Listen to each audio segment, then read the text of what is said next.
How many times have you said to yourself, I'm going to succeed, and yet you keep coming up short?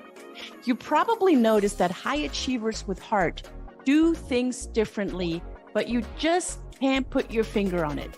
You're curious about why high achievers accomplish more and have more satisfying relationships. It's because success is the result of your mindset and the consistent actions you take. This show is designed with your success in mind. By revealing these powerful patterns of our dynamic individuals and guest experts, you can model what they do and apply to your future success now. Let's roll up our sleeves and get started. My name is Brigitte Höfele, and this is the Success Patterns Show. And welcome everyone to the Success Pattern Show. It is my distinct honor.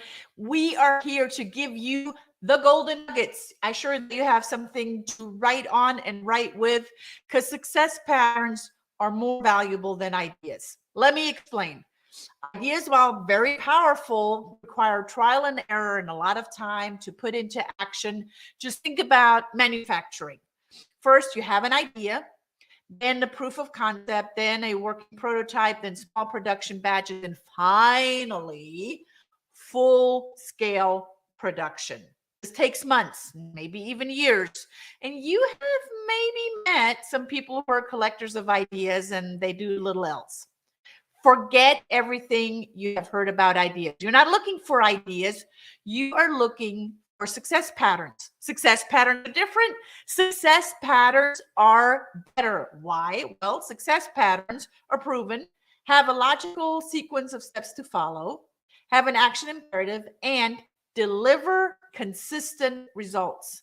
In today's content-rich program, you're going to learn valuable success patterns because we have a special guest today. She's a children's mental health specialist, and I'm going to call her an overnight success. I'm pretty sure we're going to dive deeper into that.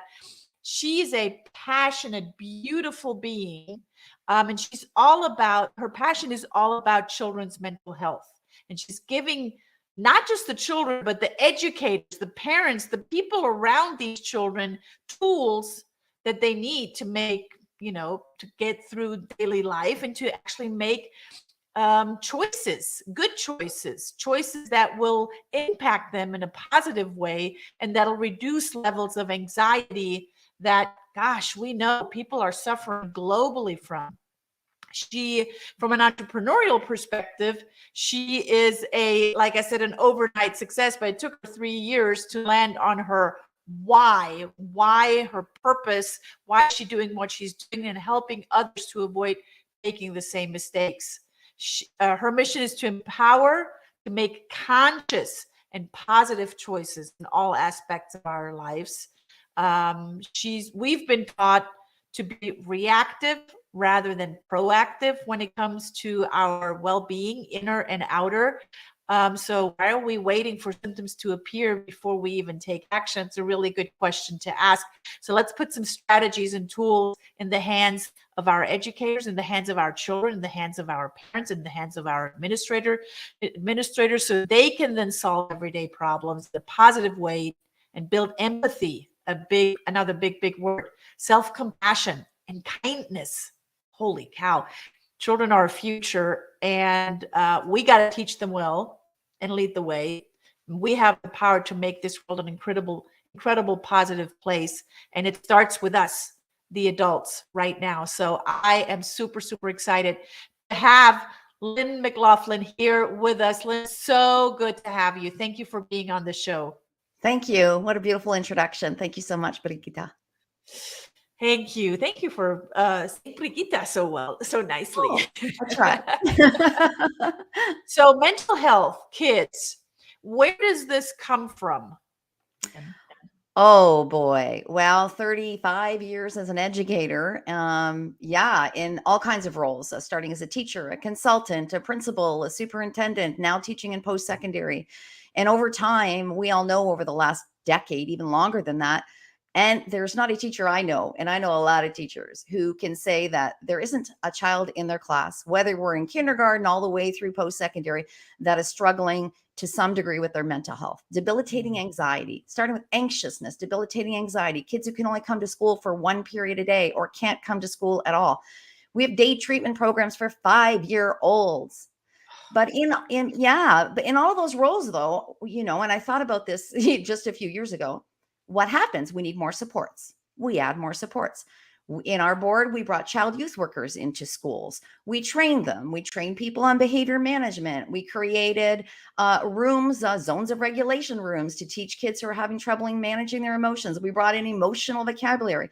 We responded to that growing need in our kids. And then in my own family, I had a daughter who really struggled with anxiety in her 20s. And what happens? We see symptoms, we respond, we get help. We got it all wrong. We got it backwards. We got it backwards. We got to be starting when they're born. We got to start to give them the tools before they're 10 years old, even 8 years old, when we know those are the informative years, right? Yeah, that's where it all comes from for me. And I agree with you on so many levels, from educator to educator, from mom to mom, from administrator to administrator, right? There's so many parallels that you and I have. And I wonder, in the time that we learned, in the time that we took our training, and of course we're leaders and we're ongoing learners, we weren't prepared for the pandemic. We weren't prepared for this, mental health avalanche that came towards us as parents, as educators. But was it real? I think and I don't want to overgeneralize this, but was it all due to the pandemic, or have we missed the signs leading up to the pandemic and then through the pandemic? Before the pandemic, they said 1 in 4 of us is going to experience a mental illness in our lifetime. So it's pretty clear we've been doing it wrong all along. If a quarter of us are going to struggle to that degree during our lifetime, and I don't want to simplify, there's very complex reasons for mental illness, neurology, and all of those other kinds of things. But we have been responsive. And I mean, I live in Ontario. We get a letter in the mail. It's time to do this. It's time to get your mammogram. It's time to, we're doing it. We got to get back to the other end of it. And we as adults now, your introduction was fantastic. We have to look in the mirror, because it drives me crazy, Brigitte, when I hear people say, "Oh, it worked for me. Wow, we just got to build some resilience in these kids." It's an entirely different world. It was a different world before the pandemic, and boy, did that exacerbate things. It is a very different world, and we've got to go back and say we have to do it differently. We should have been doing this a long time ago, and many places in the world are. Many places have. There's countries in this world where mindfulness, or whatever term you want to call it, is embedded in their curriculum. It's something they do every day. It's happening. So how can we be? Because clearly we cannot go into the past and change the past. But from here on forward, from right now, what can anyone do? In terms of mindfulness, in terms of empathy, in terms of recognizing not one child is the same. May they have, dare I say, abilities and different abilities.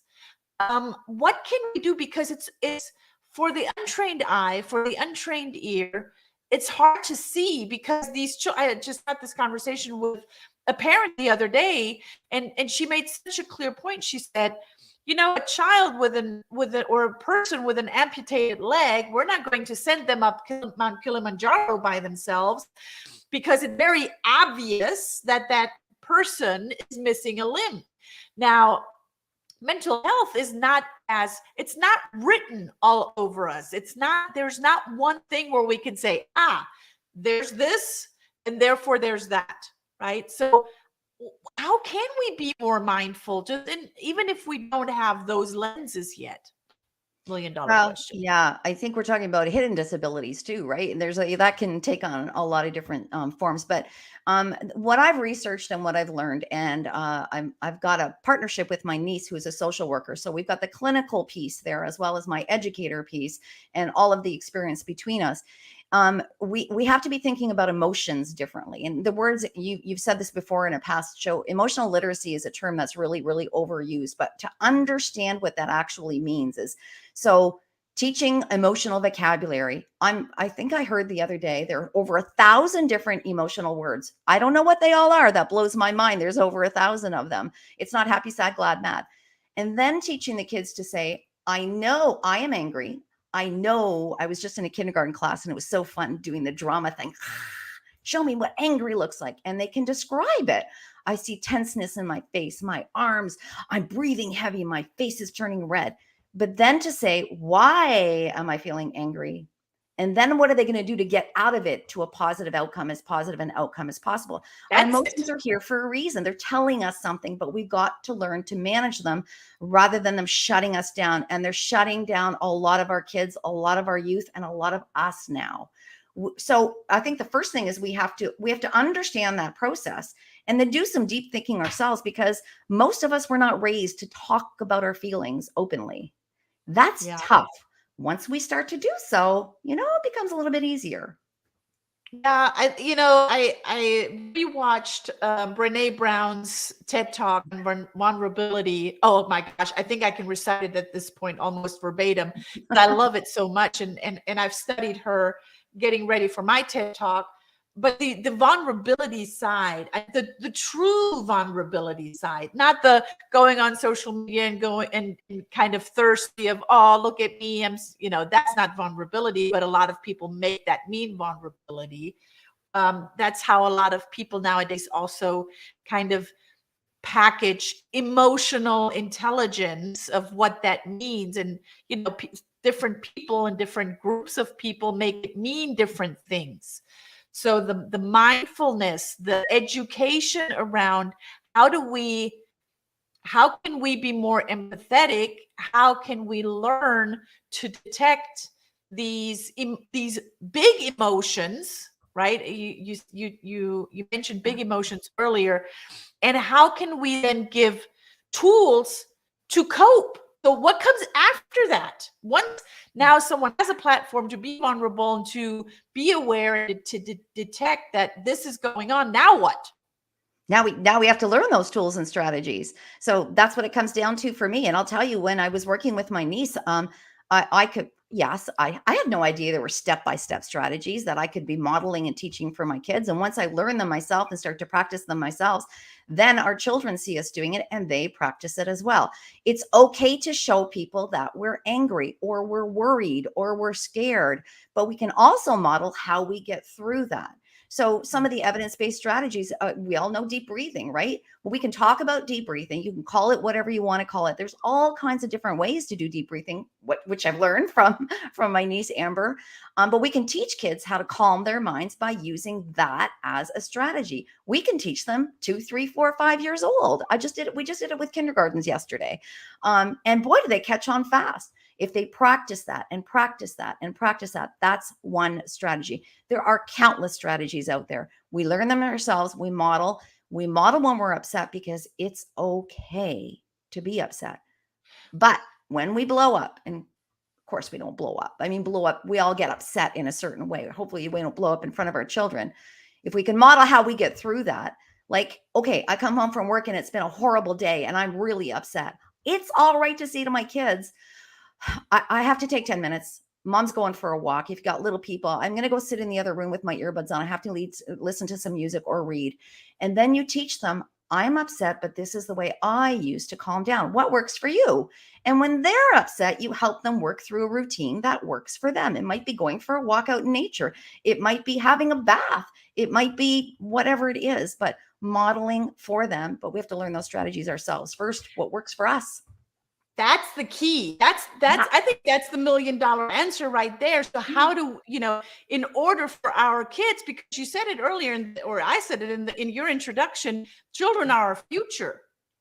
And the song goes, I believe the children are our future. We must teach them well and let them lead the way.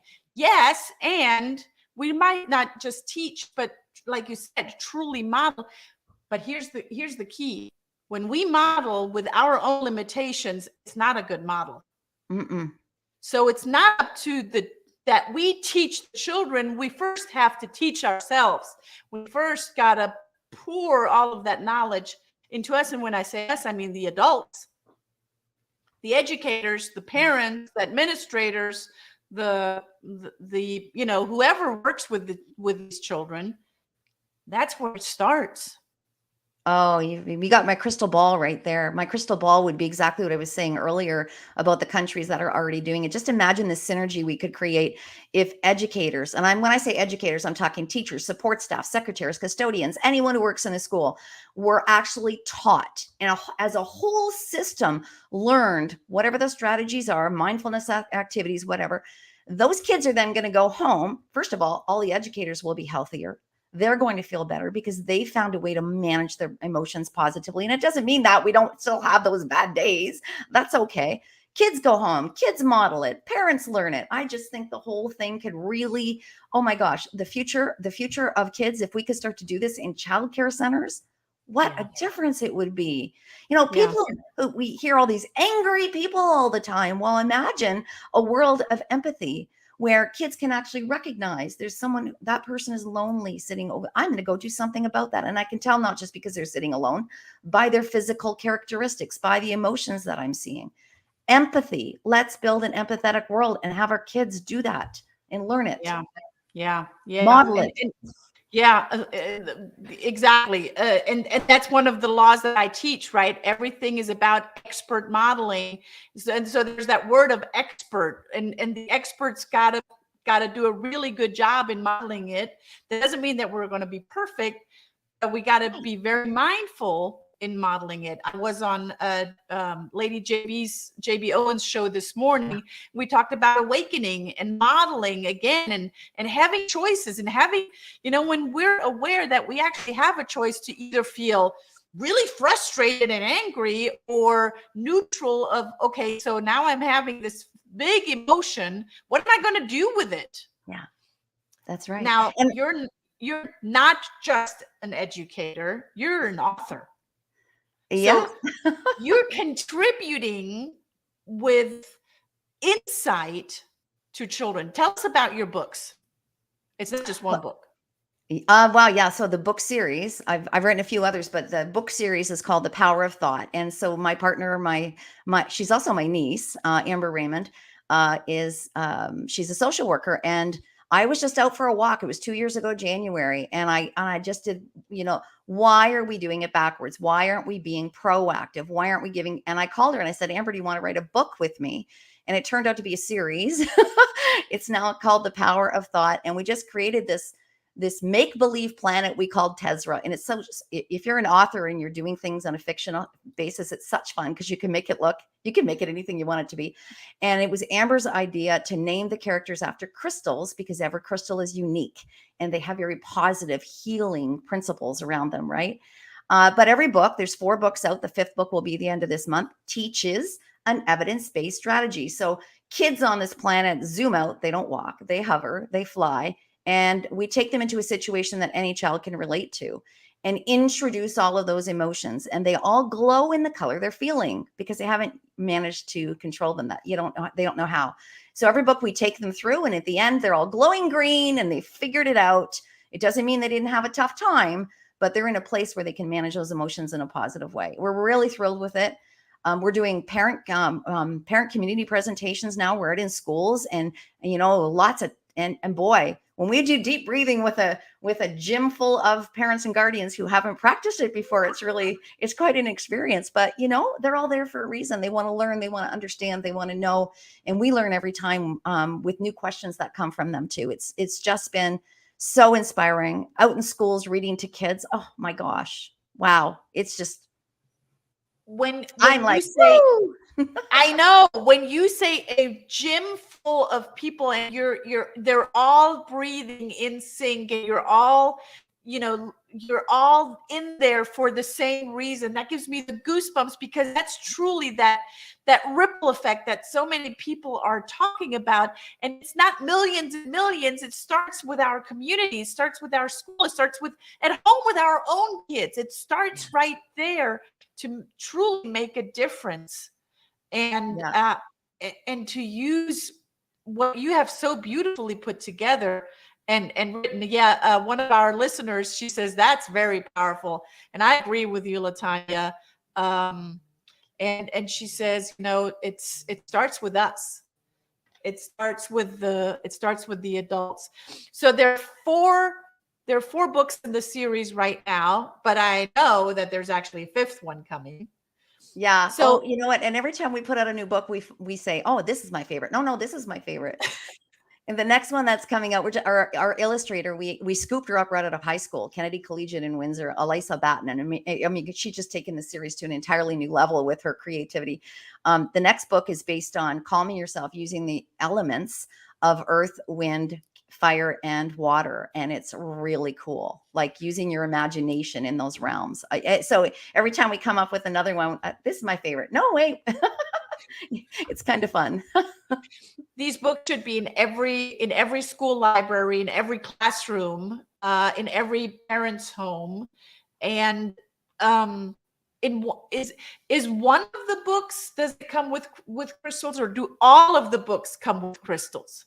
So every character is named after a crystal, including the adults who are teaching. Opal's my favorite adult figure.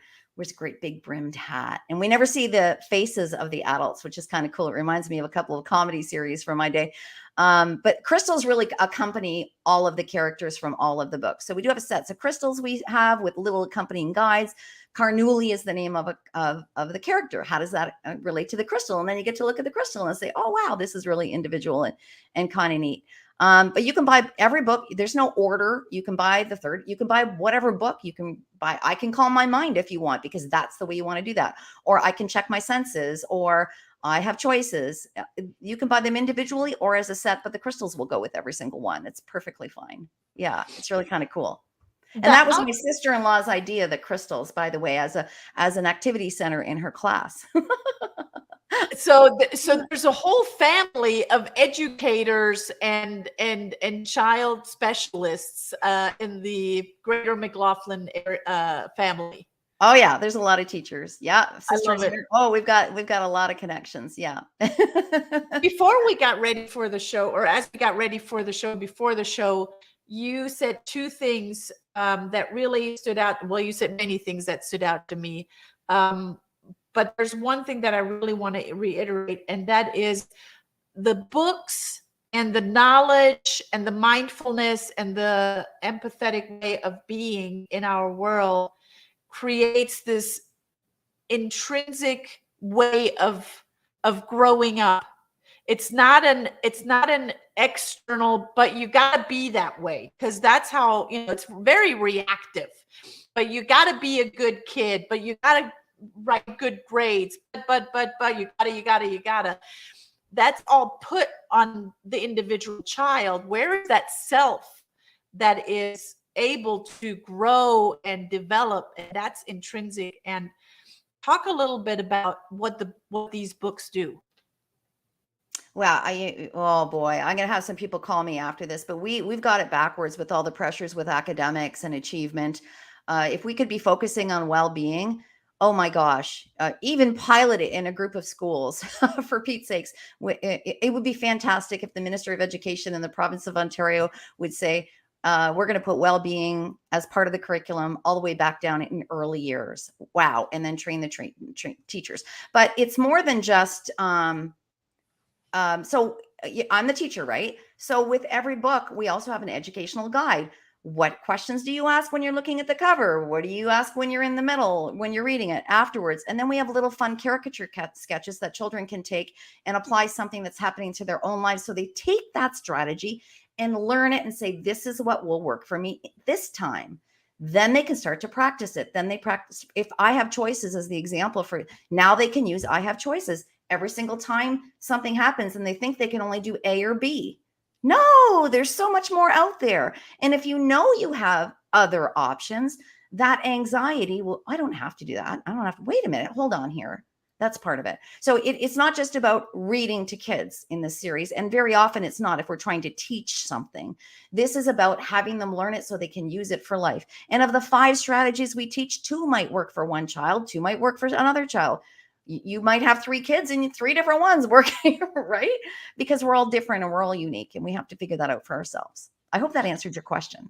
Oh yes. Well, Okay. the question was very woven into many questions, because I have so many questions around that, and I'm looking for answers, right? I'm looking for answers for our own children, for all children that are coming, to create better behavior, to create better well-being. Because how is someone that is not well in their physical or their mental body to learn, study, and have good grades? No, That's you just, go like back you said, it's to backwards. you go back to the Maslow's hierarchy of needs. The first thing is safety, I believe. Is that still? Yeah, exactly. I mean, so, and every behavior has a reason. We all know that. Every educator knows that. If there's a blow up, there's a reason for that blow up. What was the reason? And then it becomes a teaching. It becomes a learning. It becomes a, story. There's lots of different ways we can do it. But yeah, Yeah. it's if Yeah. we're feeling better emotionally, there no one can convince me. You send me the research that tells me otherwise, that I'm collecting right now, that says if we're feeling better emotionally, that's not going to affect our entire lives in a positive way. I agree. There's a law that I teach, and that states, when you change one modality, and that could be the way that you're thinking or the thoughts that you're thinking, then the others will follow. So if you're in a better mental state, guess what? Everything else will fall into place. Yeah. You said it earlier, making conscious decisions, right? If we are aware, I have time to tell one little story, and my husband won't mind if you don't mind. Just really, really quickly. We Please. were towing an empty trailer. We had just moved my son to the East Coast, and we decided we were going to divert out of Canada down to Boston. We were going to have a great time in Boston. We hit a rainstorm coming into Boston. In the back, in my mind, that trailer was planing behind us. And I asked my husband to slow down. I think he turned up the music actually at one point. He wasn't slowing down. He wasn't slowing down. And my stress level was going like this until I remembered my husband was a police officer, for Pete's sakes. If anyone knows how to drive in storms, he did. I took out a Sudoku puzzle. I took my eyes off the road. I looked down and I calmed myself, because me getting stressed was only affecting the overall stress level in the car. And I could have been the one to cause that accident. So a conscious decision that I made, knowing I was elevating the levels of stress in that vehicle, and I shut it off right away. But I had to be aware that it was my behavior that was causing that issue. Now, Yeah. trust me, we did have a follow-up conversation about listening to your passengers, but regardless. That's funny. And what a great example. So thank you for telling that story. What a great example for us to be tuned in. And even if we're not tuned into our awareness, to bring it back, because we have a choice to be aware, not to be aware. It always comes back to making that that awareness and that conscious decision. Latanya says, I totally love to experience the book series. I'm glad that she opened that door, because you actually brought a gift for us, didn't you? I did. Yeah. So the 4 books that are out there, if you're listening, you're getting this code. So Brigitte, you're about to give them a discount code. We'll give you 20% off.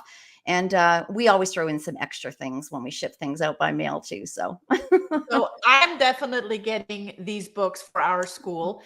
All you got to do, guys, is go to lynnmclaughlin.com/store/book-bundle or -bundle. So lynnmclaughlin.com/store/book-bundle.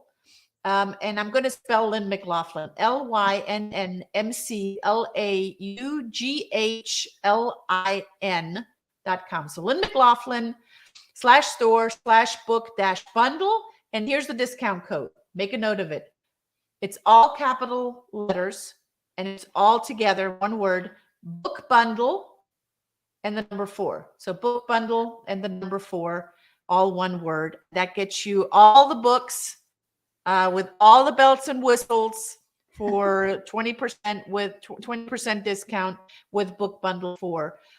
This is such an incredible gift. I can't wait to dig into those books.